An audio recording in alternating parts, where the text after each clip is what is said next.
গল্প হলেও সত্যি ছুটির ফাঁদে, ধন্যী মেয়ে, হংসরাজ, বসন্ত বিলাপ, বাবা তারকনাথ, একের পর এক ছবিতে তার গাওয়া গান জয় করে নিল আপামর বাঙালি দর্শকের মন।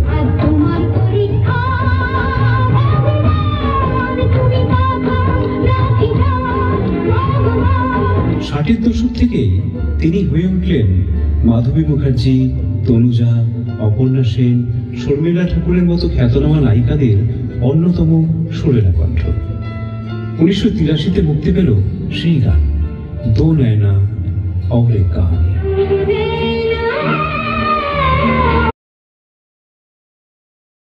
চক্রবর্তী কে আসার জন্য চিরঞ্জিতা প্লিজ।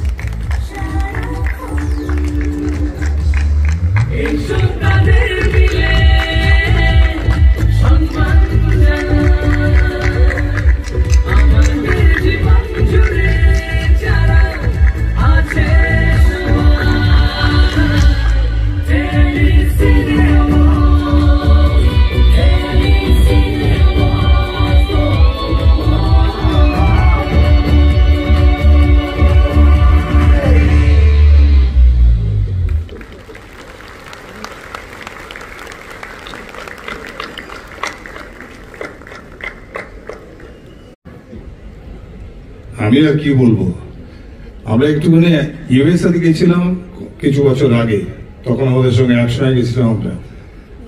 উষা উত্তপ ছিলেন, উনি ছিলেন, আর অনেকে ছিল। তো আমাদের ওখানে গিয়ে অনেক মজা হতো। ওখানে গিয়ে একটু খুনসুটি হতো, গল্প হতো, গানও হতো তার সঙ্গে। তো আমরা খুব এনজয় করেছিলাম সেই যাওয়াটা। তো সেই রেসটা নিয়ে আমি চাইবো যে যদি দুকলি একটু হয়ে যায়, আমাদের এত বছর ধরে দেখা, এত বছর রক্তে মিশে গেছে, বাঙালির রক্তে মিশে গেছেন উনি, ওনার সুর, ওনার গান। আমরা কোনোদিন কখনোই বুঝতে পারিনি এত বড় একজন লেজেন্ড।